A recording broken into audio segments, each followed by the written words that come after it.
Lastly, any choice of this kind requires a prediction into the future.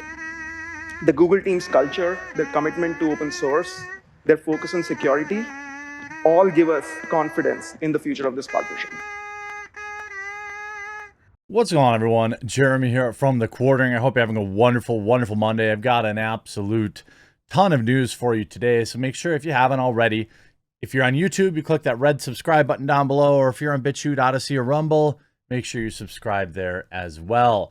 Now, over the weekend, things have absolutely escalated in the Elon Musk versus the board of directors at Twitter, including the adoption of the poison pill methodology, which would take place when somebody reaches 15% of stock ownership.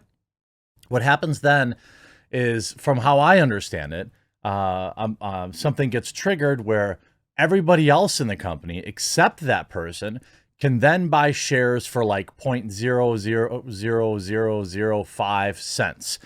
Additional shares for equal to the number they have. So if you have 10, from what I understand, you could buy 10 more at this price. Effectively, you would dilute the shares of that one person, who then would still be paying full price at that moment. But Elon sent out a cryptic text on Friday. I believe that said, what was it? Hold me tender, or what was it? It was a reference to him issuing love me tender, issuing a direct, it's like a coded message essentially, that he would offer now to directly buy shares from Twitter shareholders, a way to move around this particular poison pill.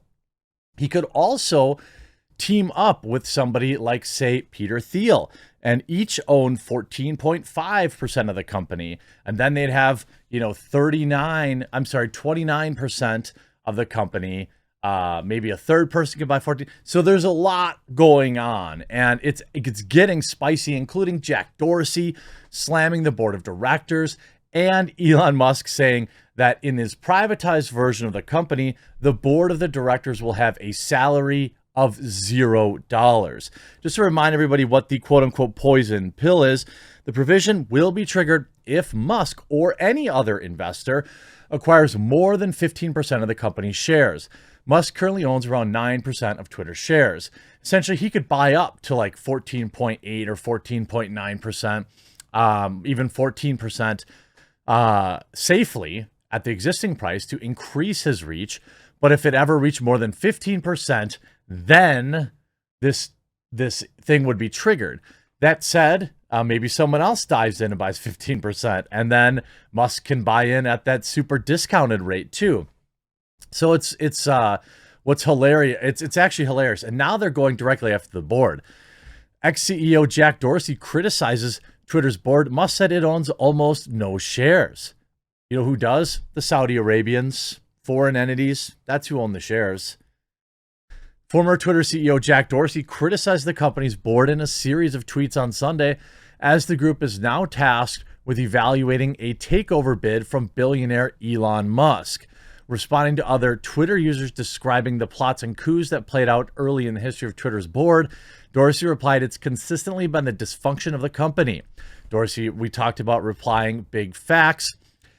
Dorsey, who co-founded the company, served an earlier stint as its CEO, but was fired from the role in 2008 and replaced with one of his co-founders. He returned to lead the company back in 2015. Musk tweeted Saturday that with Dorsey leaving the board, the Twitter board collectively owns almost no shares. Objectively, their economic interests simply are not aligned with the shareholders, meaning they don't care about a particular buyout option because they don't stand to benefit from it. And so they're different. They're aligned differently. He also talked about how they have massive salaries. Dorsey recently noted that he ended up with very little of the company because it took many of his shares when he was fired in 2008. Oh, it took many of it. He also said that he gave 1% of his company back to his employees back in 2015. Still, Dorsey remains the largest insider stakeholder of the company after Musk's 9%, with about 2.25% of shares, according to FactSet. after Silver Lake, whose CEO Egon Durbin is a Twitter board member, owns 0.26%. According to FactSet, the Vanguard Group is the largest institutional shareholder with 10.29%. So what you could end up doing is you could end up privatizing it if you could get, 4 people who all own 13% or whatever the case may be to align and force votes that way. But, there are other ways to go about things. You have Elon Musk tweet hints at possible tender offer to Twitter shareholders. Elon Musk on Saturday posted a cryptic tweet, "Love me tender," suggesting he was either listening to Elvis or possibly considering a potential tender offer to existing Twitter shareholders to take control of the company. The tender offer would be the latest in its saga over his dramatic bid to take control of Twitter. Another tweet suggests that Musk believes that shareholders should decide the future of the company, not the board. Shares of Twitter were up more than 3% in pre-market trading. Yeah, it was up big today, by the way. Wow, with Jack departing, the Twitter board collectively owns almost no shares, he tweeted on Saturday, referring to former CEO Jack Dorsey, who will step down from the Twitter board this year. Objectively, their economic interests are simply not aligned. We talk about that. Then he tweeted, "Love me tender." Essentially, some people are saying the tender offer would actually be more than the $54.20 he's offering for the buyout. Some people are saying that the offer would be as high as $60. Meaning a private offer from Elon, you would get a check, $60 in exchange for your shares. Now, I don't know if that necessarily avoids the poison pill option. My more savvy investment viewers would have to tell me that. But you see here, Elon Musk publicly slams Twitter board after poison pill is adopted. If you look at this, wow, you see this here. Chris Bake writing, or Baki, Elon is in for a bad time. I'm not sure he's prepared to take on a couple of PhDs and a few MBAs and a baroness who use Twitter once a year to reset their passwords and collectively own a whopping 77 shares of the company. Here's the Twitter board. 77 shares. These people are MBA. Imagine being so pompous, but MBA after your name. Jesus. I mean, I have an MBA, but I don't put it in my Twitter bio. I mean, it's nuts. The same day, tech billionaire also agreed with entrepreneur David Sachs' post, claiming the rejection of Musk's offer to outright buy Twitter would expose corruption. I probably agreed with that as well. You end up with a lot of these kind of wild scenarios coming out now. Gary Black let me point out the obvious. If Elon Musk takes Twitter private, the Twitter board members don't have jobs anymore. It currently pays them between $250,000 and $300,000 a year for what is a very nice part-time job. That could explain a lot. And you can see their various salaries here. Again, and they're paid in stock, though, you see, or stock awards, fees earned in cash or paid in cash. It looks like most people take stock, but they have these huge salaries. $304,000, $331,000 for doing essentially nothing.